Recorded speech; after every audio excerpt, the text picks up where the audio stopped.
केरळची दृश्य आपण पाहतोय। केरळचे माजी मुख्यमंत्री पी विजयन यांच्या ईडी चौकशीनंतर आता तिथल्या कार्यकर्त्यांनी आता जोरदार निदर्शनं सुरू केलेली आहेत। थेट दृश्य पाहतोय। मागचे 2 दिवस या प्रकरणात ईडी चौकशी आणि या चौकशीनंतर कार्यकर्त्यांचं उग्र रूप पाहायला मिळतंय। दरम्यान सत्ताधाऱ्यांची मनमानी आम्ही सहन करणार नाही अशा पद्धतीच्या घोषणा देत निदर्शकांनी आज जोरदार आंदोलनं सुरू केली आहेत। केरळचे माजी मुख्यमंत्री पी विजयन यांच्या घरावर ईडीनं धाड टाकली आहे। दरम्यान ईडीच्या घराच्या गाडीवरही जोरदार दगडफेक करण्यात आली आहे।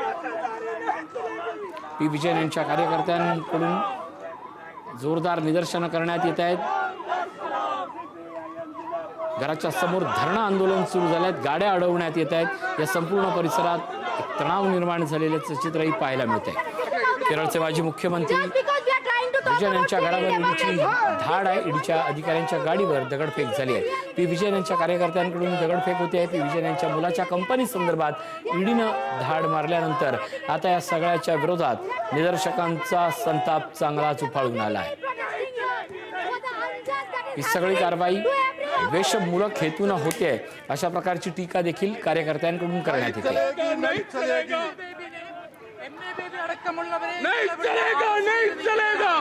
ईडी का गुंडागर्दी नहीं चलेगा ईडी का गुंडागर्दी नहीं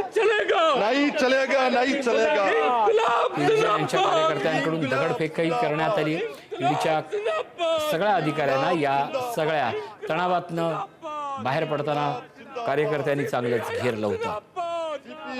जिंदाबाद ईडी का नहीं चलेगा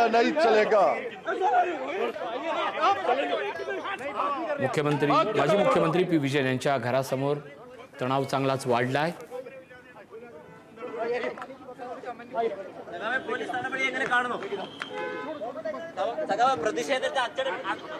നഗ്നമായ ഭീകരതയാണ്